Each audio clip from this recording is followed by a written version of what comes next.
CIET NCERT द्वारा प्रस्तुत है कक्षा 6 की इतिहास की ध्वनि पाठ्यपुस्तक हमारे अतीत। हमारे अतीत ध्वनि पाठ्यपुस्तक में अब सुनते हैं अध्याय 6, नए प्रश्न नए विचार। अध्याय 6, नए प्रश्न नए विचार। अनघा निकली सैर पर। अनघा आज पहली बार अपने विद्यालय की ओर से सैर पर जा रही थी। इसके लिए उसने देर रात पुणे, जो महाराष्ट्र में है, से वाराणसी यानी उत्तर प्रदेश की ट्रेन पकड़ी। स्टेशन पर अनघा को छोड़ने आई उसकी मां ने अध्यापिका से कहा, बच्चों को बुद्ध के बारे में बताने के साथ साथ उन्हें सारनाथ दिखाने भी ले जाइएगा। बुद्ध की कहानी। बौद्ध धर्म के संस्थापक सिद्धार्थ थे, जिन्हें गौतम के नाम से भी जाना जाता है। इनका जन्म लगभग 2500 वर्ष पूर्व हुआ था। यह वो समय था जब लोगों के जीवन में तेजी से परिवर्तन हो रहे थे। जैसा कि तुमने अध्याय 5 में पढ़ा, महाजनपदों के कुछ राजा इस समय बहुत शक्तिशाली हो गए थे। हजारों सालों के बाद फिर से नगर उभर रहे थे। गांवों के जीवन में भी बदलाव आ रहा था। इसे समझने के लिए अध्याय 9 देखो। बहुत से विचारक इन परिवर्तनों को समझने का प्रयास कर रहे थे। वे जीवन के सच्चे अर्थ को भी जानना चाह रहे थे। बुद्ध क्षत्रिय थे तथा शाक्य नामक एक छोटे से गण से संबंधित थे। युवावस्था में ही ज्ञान की खोज में उन्होंने घर के सुखों को छोड़ दिया।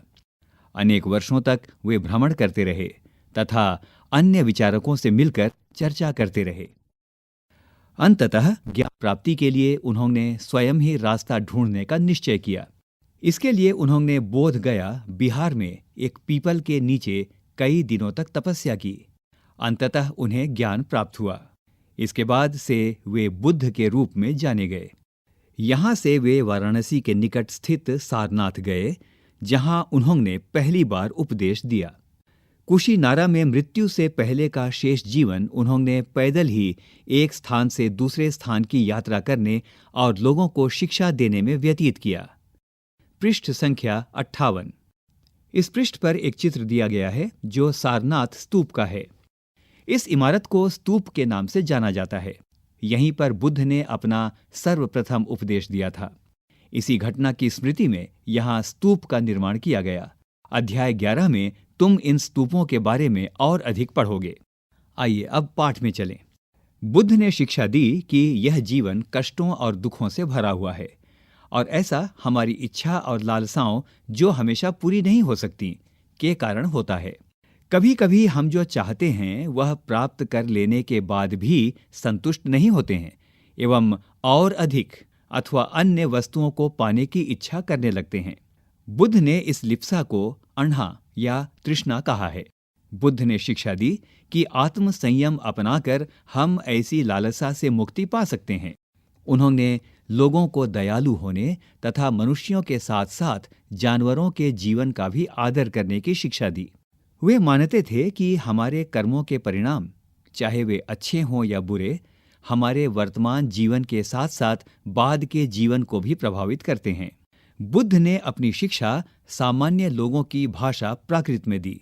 इससे सामान्य लोग भी उनके संदेश को समझ सके। अब तुम्हारे लिए कुछ करने को। जरा सोचो, वेदों की रचना के लिए किस भाषा का प्रयोग हुआ था। अब पाठ में चलें। बुद्ध ने कहा कि लोग किसी शिक्षा को केवल इसलिए नहीं स्वीकार करें कि यह उनका उपदेश है, बल्कि वे उसे अपने विवेक से मापें। आओ देखो उन्होंने ऐसा किस प्रकार किया। पृष्ठ संख्या 59। किसा गौतमी की कहानी। यह बुद्ध के विषय में एक प्रसिद्ध कहानी है। एक समय की बात है, किसा गौतमी नामक एक स्त्री का पुत्र मर गया। इस बात से वह इतनी दुखी हुई कि वह अपने बच्चे को गोद में लिए नगर की सड़कों पर घूम घूम कर लोगों से प्रार्थना करने लगी कि कोई उसके पुत्र को जीवित कर दे। एक भला व्यक्ति उसे बुद्ध के पास ले गया। बुद्ध ने कहा, मुझे एक मुट्ठी सरसों के बीज लाकर दो, मैं तुम्हारे पुत्र को जीवित कर दूंगा। किसा गौतमी बहुत प्रसन्न हुई, पर जैसे ही वह बीज लाने के लिए जाने लगी, तभी बुद्ध ने उसे रोका और कहा, ये बीज एक ऐसे घर से मांग कर लाओ जहां किसी की मृत्यु ना हुई हो। किसा गौतमी एक दरवाजे से दूसरे दरवाजे गई, लेकिन वह जहां भी गई उसने पाया कि हर घर में किसी ना किसी के पिता, माता, बहन, भाई, पति, पत्नी, बच्चे, चाचा चाची, दादा या दादी की मृत्यु हुई थी। जरा सोचो, बुद्ध दुखी मां को क्या शिक्षा देने का प्रयास कर रहे थे। इस पृष्ठ पर दाहिनी ओर एक बॉक्स है जिसमें भारतीय दर्शन की 6 पद्धति का वर्णन किया गया है, जिसे षड दर्शन भी कहते हैं। आइए सुने। सदियों से भारत द्वारा सत्य की बौद्धिक खोज का प्रतिनिधित्व दर्शन की 6 शाखाओं ने किया। ये वैशेषिक, न्याय, सांख्य, योग, पूर्व मीमांसा और वेदांत या उत्तर मीमांसा के नाम से जाने जाते हैं। दर्शन की इन 6 पद्धतियों की स्थापना क्रमशः ऋषि कणद, गौतम, कपिल, पतंजलि, जैमिनी और व्यास द्वारा की गई मानी जाती है, जो आज भी देश में बौद्धिक चर्चा को दिशा देते हैं। जर्मन मूल के ब्रिटिश भारतविद फ्रेडरिक मैक्सम्यूलर के अनुसार दर्शन की इन 6 शाखाओं का विकास कई पीढ़ियों के दौरान व्यक्तिगत विचारकों के योगदान से हुआ। यद्यपि ये एक दूसरे से भिन्न दिखते हैं, तथापि सत्य की इनकी समझ में आधारभूत तालमेल दिखता है। अब आइए पाठ की ओर चलें। उपनिषद। जिस समय बुद्ध उपदेश दे रहे थे, उसी समय या उससे भी थोड़ा पहले दूसरे अन्य चिंतक भी कठिन प्रश्नों का उत्तर ढूंढने का प्रयास कर रहे थे। उनमें से कुछ मृत्यु के बाद के जीवन के बारे में जानना चाहते थे, जबकि अन्य यज्ञों की उपयोगिता के बारे में जानने को उत्सुक थे। इनमें से अधिकांश चिंतकों का यह मानना था कि इस विश्व में कुछ तो ऐसा है जो कि स्थायी है और जो मृत्यु के बाद भी बचा रहता है। उन्होंने इसका वर्णन आत्मा तथा ब्रह्म अथवा सार्वभौम आत्मा के रूप में किया है। वे मानते थे कि अंततः आत्मा तथा ब्रह्म एक ही हैं। ऐसे कई विचारों का संकलन उपनिषदों में हुआ है। उपनिषद उत्तर वैदिक ग्रंथों का हिस्सा थे। उपनिषद का शाब्दिक अर्थ है गुरु के समीप बैठना। इन ग्रंथों में अध्यापकों और विद्यार्थियों के बीच बातचीत का संकलन किया गया है। प्रायः ये विचार सामान्य वार्तालाप के रूप में प्रस्तुत किए गए हैं। पृष्ठ संख्या 60। बुद्धिमान भिखारी। यह वार्तालाप छांदोग्य उपनिषद नामक प्रसिद्ध उपनिषद की एक कहानी पर आधारित है। शौनक व अभिप्रतारिण नामक 2 ऋषि सार्वभौम आत्मा की उपासना करते थे। एक बार ज्यों ही वे भोजन करने के लिए बैठे, एक भिखारी आया और भोजन मांगने लगा। शौनक ने कहा, हम तुम्हें कुछ नहीं दे सकते। भिखारी ने पूछा, विद्वज्जन, आप किसकी उपासना करते हैं? अभिप्रतारिण ने उत्तर दिया, सार्वभौम आत्मा की। ओह, भिखारी ने कहा, इसका मतलब आप यह जानते हैं कि यह सार्वभौम आत्मा संपूर्ण विश्व में विद्यमान है। ऋषियों ने कहा, हाँ हाँ, हम यह जानते हैं।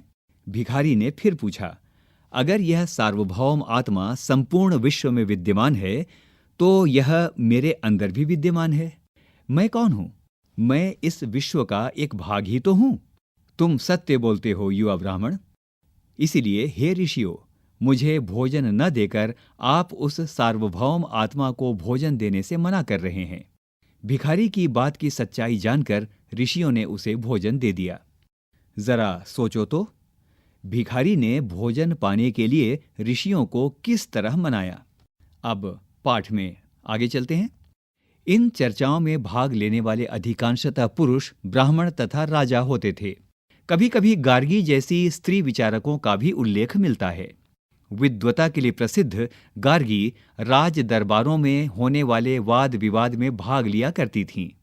निर्धन व्यक्ति इस तरह के वाद विवाद में बहुत कम ही हिस्सा लेते थे।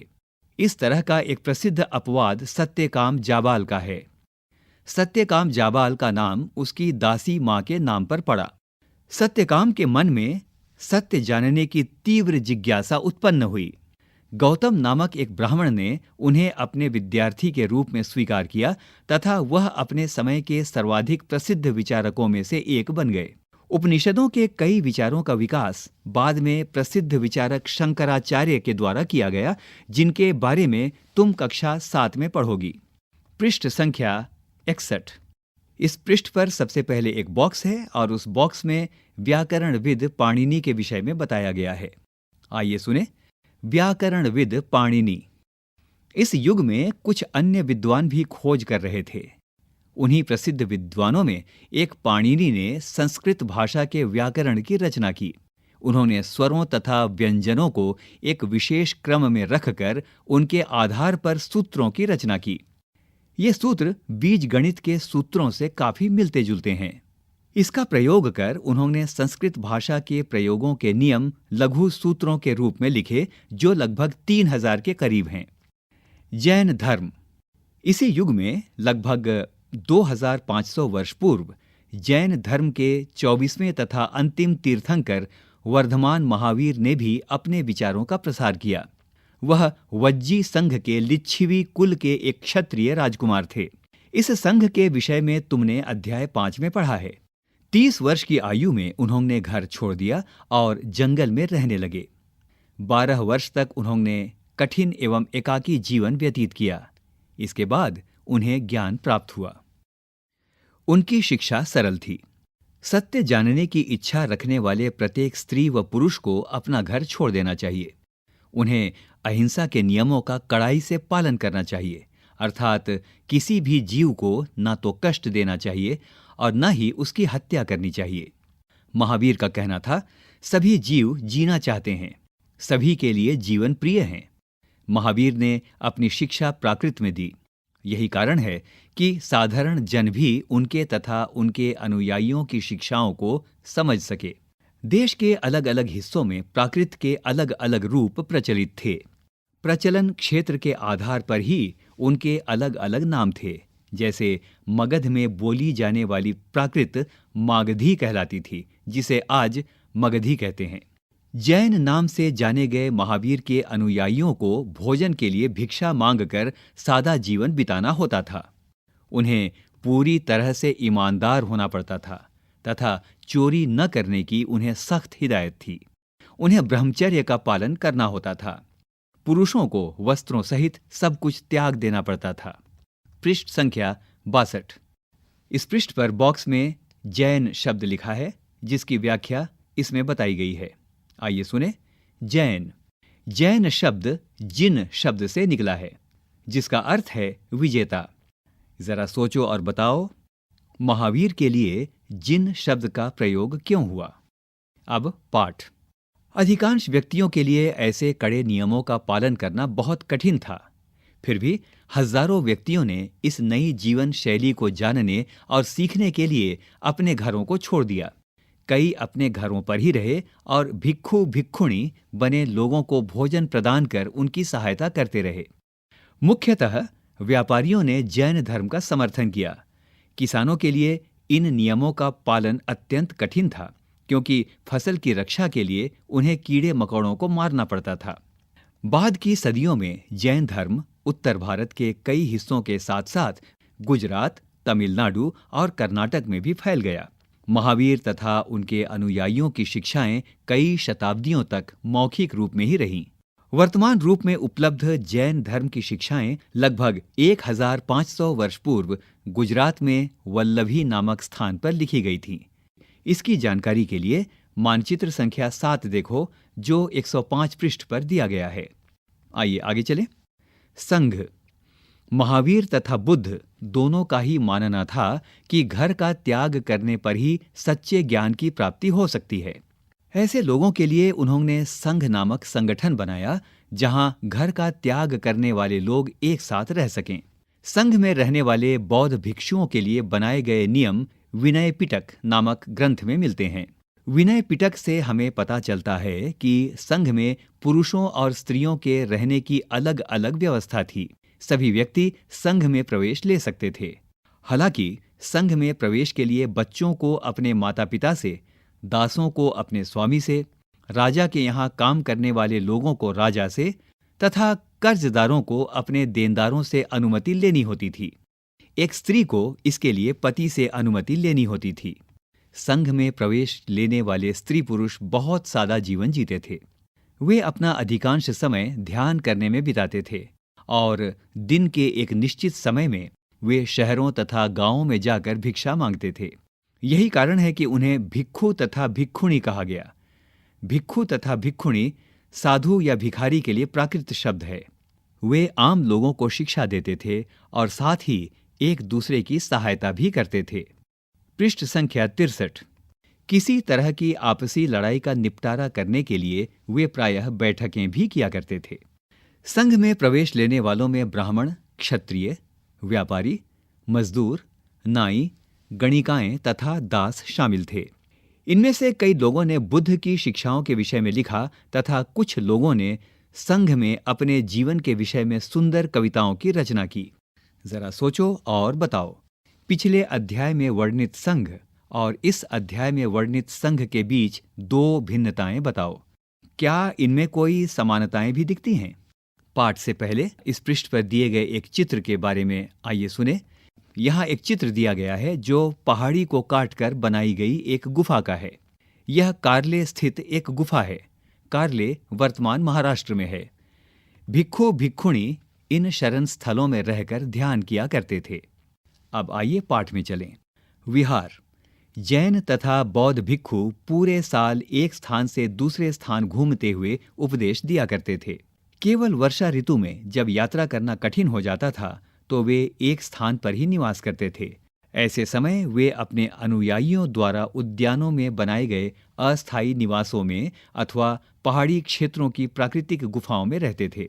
जैसे जैसे समय बीतता गया, भिक्षु भिक्षुणियों ने स्वयं तथा उनके समर्थकों ने अधिक स्थायी शरण स्थलों की आवश्यकता का अनुभव किया। तब कई शरण स्थल बनाए गए जिन्हें विहार कहा गया। आरंभिक विहार लकड़ी के बनाए गए तथा बाद में इनके निर्माण में ईंटों का प्रयोग होने लगा। पश्चिमी भारत में विशेषकर कुछ विहार पहाड़ियों को खोदकर बनाए गए। पृष्ठ संख्या 64। यहाँ एक बॉक्स है जिसमें बताया गया है, एक बौद्ध ग्रंथ से ज्ञात होता है, जिस तरह महासागरों में मिलने पर नदियों की अलग अलग पहचान समाप्त हो जाती है, ठीक उसी तरह बुद्ध के अनुयायी जब भिक्षुओं की श्रेणी में प्रवेश करते हैं तो वे अपना वर्ण, श्रेणी और परिवार सब त्याग देते हैं। आइए अब पाठ में चलें। प्रायः किसी धनी व्यापारी, राजा अथवा भूस्वामी द्वारा दान में दी गई भूमि पर विहार का निर्माण होता था। स्थानीय व्यक्ति भिक्षु भिक्षुणियों के लिए भोजन, वस्त्र तथा दवाइयां लेकर आते थे, जिसके बदले ये भिक्षु और भिक्षुणी लोगों को शिक्षा देते थे। आगे आने वाली शताब्दियों में बौद्ध धर्म उपमहाद्वीप के विभिन्न हिस्सों के साथ साथ बाहरी क्षेत्रों में भी फैल गया। अध्याय 9 में तुम इनके बारे में और अधिक पढ़ोगे। इस पृष्ठ पर और एक बॉक्स और जिसमें आश्रम व्यवस्था के विषय में बताया गया है। आइए सुने। जैन तथा बौद्ध धर्म जिस समय लोकप्रिय हो रहे थे, लगभग उसी समय ब्राह्मणों ने आश्रम व्यवस्था का विकास किया। यहाँ आश्रम शब्द का तात्पर्य लोगों द्वारा रहने तथा ध्यान करने के लिए प्रयोग में आने वाले स्थान से नहीं है, बल्कि इसका तात्पर्य जीवन के एक चरण से है। ब्रह्मचर्य, गृहस्थ, वानप्रस्थ तथा सन्यास नामक 4 आश्रमों की व्यवस्था की गई। ब्रह्मचर्य के अंतर्गत ब्राह्मण, क्षत्रिय तथा वैश्य से यह अपेक्षा की जाती थी कि इस चरण के दौरान वे सादा जीवन बिताकर वेदों का अध्ययन करेंगे। गृहस्थ जीवन के अंतर्गत उन्हें विवाह कर एक गृहस्थ के रूप में रहना होता था। वानप्रस्थ के अंतर्गत उन्हें जंगल में रहकर साधना करनी थी। अंततः उन्हें सब कुछ त्याग कर सन्यासी बन जाना था। आश्रम व्यवस्था ने लोगों को अपने जीवन का कुछ हिस्सा ध्यान में लगाने पर बल दिया। प्रायः स्त्रियों को वेद पढ़ने की अनुमति नहीं थी और उन्हें अपने पतियों द्वारा पालन किए जाने वाले आश्रमों का ही अनुसरण करना होता था। जरा सोचो और बताओ, संघ के जीवन से आश्रमों की यह व्यवस्था किस तरह भिन्न थी? यहाँ किन वर्णों का उल्लेख हुआ है? क्या सभी 4 वर्णों को यह आश्रम व्यवस्था अपनाने की अनुमति थी? पृष्ठ संख्या 65। अन्यत्र। एटलस में ईरान ढूंढो। जरथुस्त्र एक ईरानी पैगंबर थे। उनकी शिक्षाओं का संकलन जेंद अवेस्ता नामक ग्रंथ में मिलता है। जेंद अवेस्ता की भाषा तथा इसमें वर्णित रीति रिवाज वेदों की भाषा और रीति रिवाजों से काफी मिलते जुलते हैं। जरथुस्त्र की मूल शिक्षा का सूत्र है सद्विचार, सद्वचन तथा सद्कार्य। हे ईश्वर, बल, सत्य, प्रधानता एवं सद्विचार प्रदान कीजिए, जिनके जरिए हम शांति बना सकें। 1000 से भी अधिक वर्षों तक जरथुस्त्रवाद ईरान का एक प्रमुख धर्म रहा। बाद में कुछ जरथुस्त्रवादी ईरान से आकर गुजरात और महाराष्ट्र के तटीय नगरों में बस गए। ये लोग ही आज के पारसियों के पूर्वज हैं। बॉक्स में कुछ उपयोगी शब्द दिए गए हैं जिनका प्रयोग इस पाठ में हुआ है। आइए उन शब्दों को सुने। तंहा या तृष्णा, प्राकृत, आत्मा, ब्रह्म, उपनिषद, जैन, अहिंसा, भिक्खु, संघ, विहार, आश्रम। कल्पना करो, तुम लगभग 2500 वर्ष पूर्व के एक उपदेशक को सुनने जाना चाहती हो। वहां जाने की अनुमति लेने के लिए तुम अपने माता पिता को कैसे सहमत करोगी, इसका वर्णन करो। आओ याद करें। 1. बुद्ध ने लोगों तक अपने विचारों का प्रसार करने के लिए किन किन बातों पर जोर दिया। 2. सही व गलत वाक्य बताओ। क. बुद्ध ने पशु बलि को बढ़ावा दिया। सही व गलत। ख. बुद्ध द्वारा प्रथम उपदेश सारनाथ में देने के कारण इस जगह का बहुत महत्व है। सही या गलत। पृष्ठ संख्या 66। ग. बुद्ध ने शिक्षा दी कि कर्म का हमारे जीवन पर कोई प्रभाव नहीं पड़ता। सही या गलत। घ. बुद्ध ने बोध गया में ज्ञान प्राप्त किया। सही या गलत। अंगा. उपनिषदों के विचारकों का मानना था कि आत्मा और ब्रह्म वास्तव में एक ही हैं। सही या गलत। 3. उपनिषदों के विचारक किन प्रश्नों का उत्तर देना चाहते थे। 4. महावीर की प्रमुख शिक्षाएं क्या थीं? इस पृष्ठ पर बॉक्स में कुछ महत्वपूर्ण तिथियां दी गई हैं। उपनिषदों के विचारक जैन महावीर तथा बुद्ध लगभग 2500 वर्ष पूर्व। जैन ग्रंथों का लेखन लगभग 1500 वर्ष पूर्व। आओ चर्चा करें। 5. अनघा की मां क्यों चाहती थी कि उनकी बेटी बुद्ध की कहानी से परिचित हो? तुम्हारा इसके बारे में क्या कहना है? 6. क्या तुम सोचते हो कि दासों के लिए संघ में प्रवेश करना आसान रहा होगा? तर्क सहित उत्तर दो। आओ करके देखें। 7. इस अध्याय में उल्लिखित कम से कम 5 विचारों तथा प्रश्नों की सूची बनाओ। उनमें से किन्हीं 3 का चुनाव करके चर्चा करो कि वे आज भी क्यों महत्वपूर्ण हैं। 8. आज दुनिया का त्याग करने वाले स्त्रियों और पुरुषों के बारे में और अधिक जानने का प्रयास करो। ये लोग कहाँ रहते हैं, किस तरीके से कपड़े पहनते हैं तथा क्या खाते हैं, और ये दुनिया का त्याग क्यों करते हैं।